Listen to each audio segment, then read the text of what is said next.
If you're an admirer of HBO's Deadwood, then you already know who Al Swearengen is.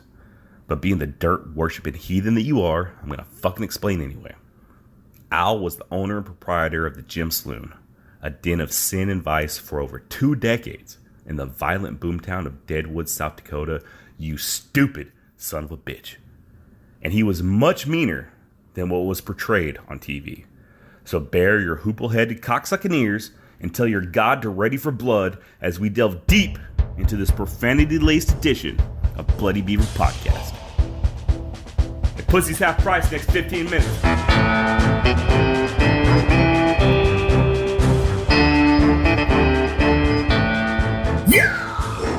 Ellis Albert Swearengen was born on July 8, 1845 in Oskaloosa, Iowa. He was one of 8 children, born to Daniel and Keziah Swearengen, a farming family.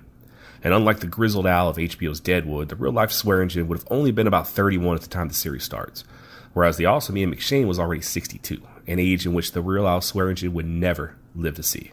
And speaking of Deadwood, the TV show, I'm obviously a huge fan. As of this recording, the Deadwood movie is only a week away, and I can't fucking wait.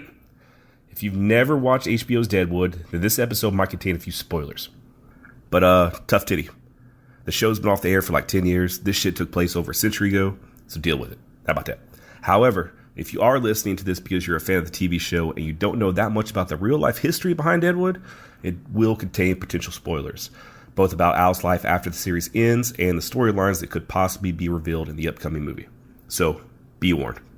Contrary to popular belief, Al Swearengen did not grow up in a Chicago orphanage. He actually lived with his family in Iowa until at least 1860, before he headed west for the Dakotas.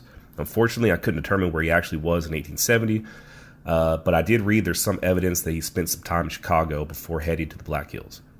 He arrived in Deadwood in May of 1876, and within a week, he already had a temporary dance hall up and running.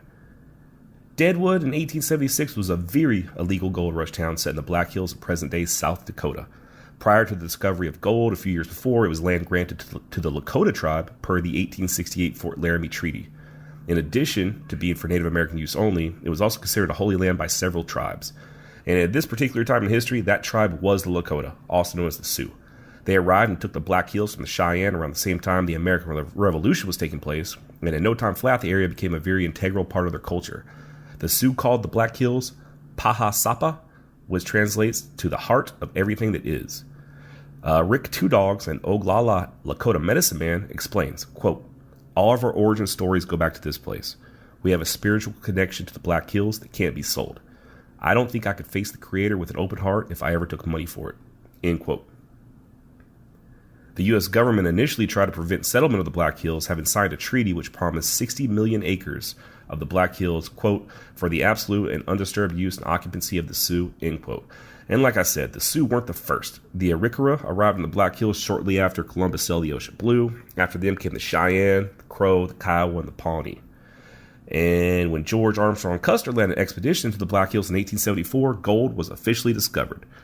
This discovery led to thousands of miners encroaching upon the Sioux lands in violations of the treaty and federal law. Control over the land would only escalate hostilities with natives, leading to many, many violent conflicts.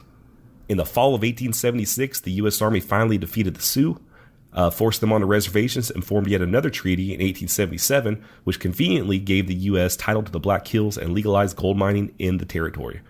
It would take 100 years for this act to be determined illegal by the Supreme Court. A federal judge who reviewed the case in the 1970s commented, "A more ripe and rank case of dishonorable dealing will never, in all probability, be found in our history." And I have to agree, we definitely fucked over the Native Americans. There were atrocities committed on both sides, for sure. But it was something that the majority of Americans never experienced, whereas 100% of Native Americans were absolutely affected. You know, the American Indians have to be one of the most marginalized groups in North America today. And those wounds are still fresh. Just look at the current conditions on Indian reservations. Extremely high unemployment rates, hovering at 80% on the Pine Ridge Reservation, for example. Alcohol, suicide, drug abuse all runs rampant. And the amount of Native American women that go missing every year is staggering. According to a report by the Urban Indian Health Institute, there were 5,712 reports of slain or missing Native American women in 2016 alone. I just read the other day that there's 60,000 residents of the Navajo Nation that don't have electricity. There wasn't a hurricane. They just legitimately don't have power run to their fucking houses. And how often do you see any of this stuff on the nightly news? You don't. You have to wonder how much of this past treatment of the natives contributes to their current conditions. You take a proud, free warrior class and you not only defeat them, but you subject them to years and years of broken treaties and ass fuckings. It's inevitable that you will end up with a defeated people. It's hard to pull yourselves up from the bootstraps when those straps have been cut repeatedly over and over and over again. Anyway, back to Deadwood. Now that we got those pesky engines out of the way, several boom towns were established, including Custer City, Lead, and our very own Deadwood. So to make a long story short, there's gold in them thar hills, and we are some greedy motherfuckers. Deadwood's population quickly exploded to around 5,000 people. Most of these were miners, but some actually did come to open up legitimate businesses, hardware stores, hotels, newspapers, etc., and saloons. Can't forget about the saloons. Mining's hard work. You're up in the hills for weeks at a time, slogging through freezing creeks and rivers, stooped over, sluicing through sand, trying to find a hint of that color, always on guard against hostile Native Americans, roving outlaws. Finally, you get a little bit of gold dust and head into town. What do? Well, we actually do know what most miners in Deadwood did. They would take out a small portion to pay for much needed supplies, maybe, like a new shovel. They'd take a hot bath, and then they would invest the vast majority of the gold into high yielding mutual funds. Those with children would often invest in a 529 college savings plan, just making smart financial investments for their future and the future of their loved ones. Fuck no. You take that gold straight to a saloon where you're given house credit and go on a several-day whiskey-induced fuckfest. And in between all that whoring and drinking, you're probably going to be tempted to do a little bit of gambling. And why not? You just pulled gold out of a motherfucking river. You're on a streak. Lady Luck is smiling on you. You can't fucking lose. Ah, but you can. And that's where Al Swearengen and the saloons come in. That money you paid for that watered-down whiskey went straight into his pockets. That money you gave that lady of the night, he gets that too. That faro dealer who you can't prove, but you just know he was cheating? Well, he was. And that money he fleeced you for is going to go straight to Al. You see, Al Swearengen figured out a way to get the gold to magically fly out of the rivers and land snugly into his pockets. Vice.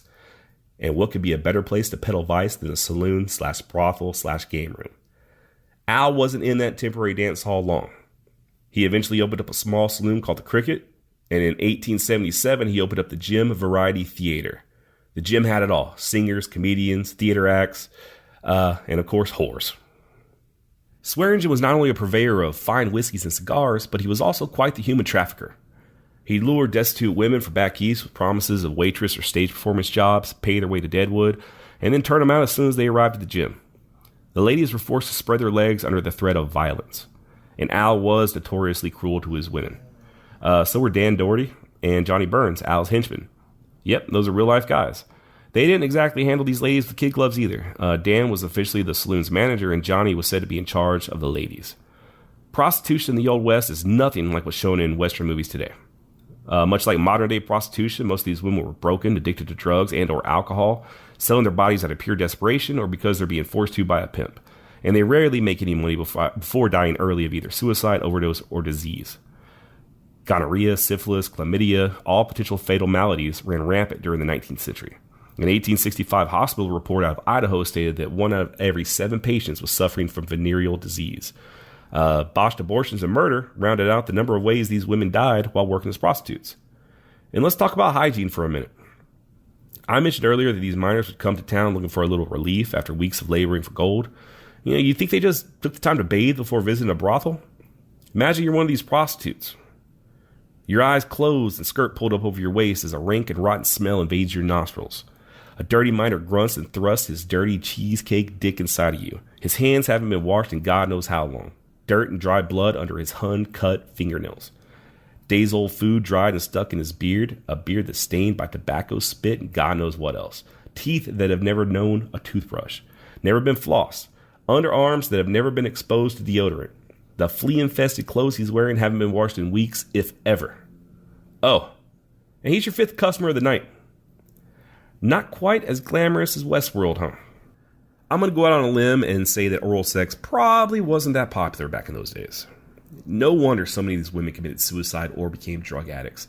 I'd have to get pretty damn loaded myself if I knew I was going to be repeatedly bent over on a nightly basis. But this was the business Al was in, and business was a booming. The gym had a nightly profit of $5,000, sometimes reaching as high as $10,000 a night. That's good fucking money right now in 2019, but a dollar went a whole lot further back in the late 19th century. I pulled out my old trusty inflation calculator. I got one of those. And holy shit, $5,000 in 1890 is roughly the equivalent to $130,000 now.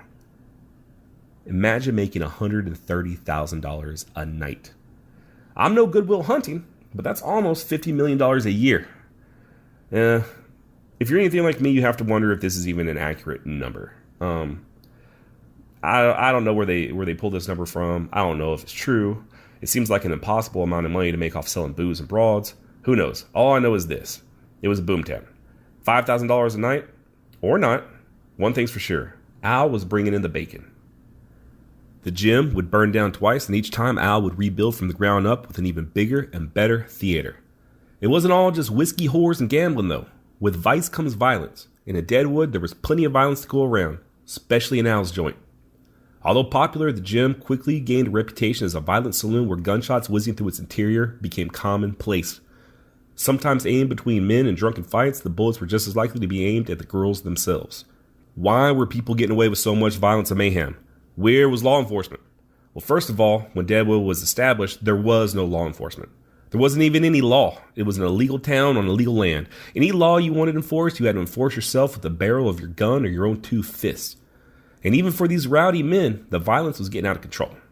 The camp soon organized what they called a miners' court to appoint various positions, one being a marshal.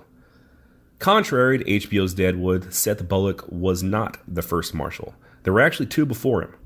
But much like HBO's Deadwood, Seth Bullock was a very no-nonsense, law and order type of guy. And if anybody was capable of taming a lawless town, it was him. And he did just that, bringing stability to most of Deadwood. And I say most because Bullock and Swearengen were said to have agreed to draw an imaginary line on Main Street that divided what was referred to as the Badlands from the rest of the town. From then on, Swearengen controlled Lower Main Street and Sheriff Bullock controlled the Upper Main Street. This was actually a pretty commonplace occurrence back in those days. Most of your rowdy towns would have what was called a red light district that was largely left alone by law enforcement, just with the agreement that you keep the shit on your side and away from the respectable church-going people. In the summer of 1879, the gym suffered its first fire, quickly rebuilt. Then, just 3 months later, the entire town of Deadwood went up in smoke, destroying around 300 buildings, the gym amongst them. Not to be dismayed, Al once again rebuilt. When the new gym opened in December of 1879, the Daily Times touted it to be the finest theater building ever proposed for Deadwood. Al continued to prosper. When all was said and done, he would be the king of vice in Deadwood for a span of over 2 decades until finally, in 1899, the gym suffered another final fire. And for whatever reason, Al Swearengen decided not to rebuild and get the fuck out of town. After its final demise in 1899, one local newspaper had this to say of the gym: harrowing tales of iniquity, shame, and wretchedness, of lives wrecked and fortune sacrificed, of vice unhindered and esteem forfeited. The gym was one of the longest continuously operated entertainment venues in Deadwood. However, after its demise, the gym was referred to as the press as the everlasting shame of Deadwood, a vicious institution, and a defiler of youth and a destroyer of home ties. And I gotta wonder how many of these fires were intentionally set. I know we're talking over a century ago. There wasn't exactly fire codes back in those days, but Al was shady as fuck. And yes, that was the ice maker in the background that just dropped some ice. Al had to have a lot of enemies. He definitely screwed over a lot of people over the years. Was he forced out of Deadwood, or did he leave on his own accord? Maybe he saw the writing on the wall. It was about to be the year of our Lord 1900, and the Wild West was no longer wild. No longer could he kill and steal with impunity. It's also important to note that the Methodist Church in Deadwood was trying to clean up the town, and they were focused heavily on the gym saloon. Fucking Methodists, am I right? Also, Al wasn't a young man anymore. Pushed into his mid-50s by 1899, maybe time was taking its toll on a life spent making a fortune at the expense of others. Whatever the case, Al's days in Deadwood were over. And unbeknownst to him, his time on Earth was quickly ticking away. Al remarried that year to a Miss Odelia Turgeon. I forgot to mention that he had been previously married to a lady named Nettie who left him citing, surprise, surprise, spousal abuse. I'm not sure exactly when she left, but she is listed as his wife on the 1880 census. He was actually married a total of 3 times. And I couldn't find much information on any of his wives. If I had any semblance of professionalism, I would have probably gone to a library and looked up census and death records and marriage records and all that kind of good stuff, just to see what their lives were like, even post-Al. Instead of doing all that, I did my research on the Samsung Galaxy. But you get what you pay for, and this shit's free, fuckers. I did find one source online that said the marriage to Adelia took place on July 3rd, 1889. However, by December of that same year, she had obtained a warrant for his arrest after he repeatedly struck, choked, and threatened her life. Al skipped town, but he would later return, and the case against him was dropped. By July of 1890, Al filed for divorce against his wife on the grounds of adultery. Yeah, so he beat the shit out of her, and then he claimed that she cheated on him. It sounds about right. There were no sources to back any of this up, so take it for what you will. Not exactly out of character for Al, though. Not a lot is known about Al after leaving Deadwood, and by not a lot, I mean pretty much fucking nothing. Here's what is known. After leaving Deadwood, Al returned home to Oskaloosa, Iowa several times. While he was there, he visited family, including his twin brother, Lemuel. Lemuel, a recent convert to the highly controversial Church of Scientology, made an impression on Al. It's reported that he cleaned his act up, he stopped drinking, and started attending meetings at the local church. And in May of 1901, according to the recently discovered church records, Al completed the first of many audits and had his thetans read by an e-meter. And of course not. None of that is true. That's almost as silly as the idea of Scientology. He did return to Oskaloosa, and he did spend time with his brother Lemuel, though. That part I did not make up. And then Lemuel was brutally attacked outside of his home on October 2nd, 1904. He had just left the meat market with $200 in his pocket and was shot 5 times, but survived. He was not robbed. Shot 5 times and still had $200 in his pocket. To me, this is clearly a hit. The motivation was to kill and not to steal. And why Lemuel? Did they think they were attacking Al? I mean, the men were twins after all. Al left Iowa around the same time. Was he once again ran out of town? First, Deadwood. You leave Deadwood, you're home for 20 plus years, only to be run out of your new home in less than 4 years. What kind of shit was Al staring up? We'll probably never know, but I doubt it had anything to do with basic human decency or actually giving a shit about your fellow man. Less than 2 months later, on November 15th, 1904, Albert Swearengen was found dead in Denver from massive head wound after being struck with a heavy, blunt object. His reign of terror was over. He had shed his mortal coil. The tragic news wasn't over for the Swearengen family, however. On July 5th, 1910, his twin Lemuel was found unconscious. Doctors at first thought he had suffered a stroke, but later determined he had been beaten in the head with a large object. He died without regaining consciousness 8 days after he was found outside of his meat market. Did this have anything to do with Al, or was his brother just a piece of shit too? Unfortunately, I was unable to locate his obituary or his place of burial. There's just not a lot of info out there on old Al. There's one picture far away and grainy of him sitting on a buggy outside the gym, but you can't really make anything out. He lived his life in the underworld, a world of treachery and deceit and violence. He wasn't a good person, and he died a violent death. Evidently, all the money in the world couldn't change him. If you're a fan of HBO's Deadwood, then you probably already know that Al's portrayal starts off fairly accurately. He beats Trixie, he orders murders, he's active in several scams, he even plots to murder that poor little girl. But as the series goes on, he sort of becomes like an anti-hero, kind of like a Tony Soprano character. A bad guy, yeah, but a likable bad guy. And this also might be somewhat accurate. As many people as Al Swearengen took advantage of, he had to have had some level of charisma. But was he the lovable Al we all root for on the TV series? Hell no. His life revolved around taking advantage of others, and there's no telling how many wrecked lives he left in his wake. While we'll never know why he was killed, we can probably assume motherfucker had it coming. And that's about it for this episode. Time for some updates. Firstly, it's correction time.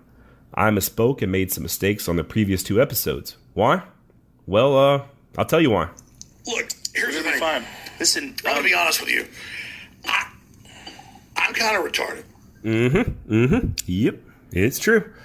Corrections from previous podcasts. In the episode I did on Hugh Glass, I mentioned that the Daily Wire published an article claiming that Leo DiCaprio was raped by a bear in the movie The Revenant. It was actually the Daily Mail.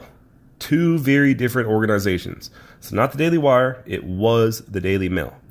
In episode 2 on Bass Reeves, I erroneously said that William Reeves died of rabies. It was actually his son, George Reeves. William, if you'll remember, was Bass Reeves' original owner and would die before the Civil War, leaving the then slave Bass to his son. I just got the names mixed up, and at the end of the podcast, I meant to say George. So yeah, it was George Reeves, not his father William, who would contract and die of rabies. Also, I did record an episode on the real life inspiration behind Lonesome Dove, but I deleted it. Why did I delete it? Look, here's the thing. Fine. Listen, I'm gonna be honest with you. I'm kind of retarded. Yep. Also, I hate the sound of my own voice. I feel like when I record these podcast episodes, for some reason I get in this weird thing where I sound like Ben Shapiro and President Obama had some sort of weird retarded mutant alien kid, and I just start talking like this for some reason. Anyway, I still have the notes on the Lonesome Dove episode, and I will be recording it soon. So, that's it. Hope you enjoyed this episode. By the way, you can still visit Deadwood and Pan for Gold.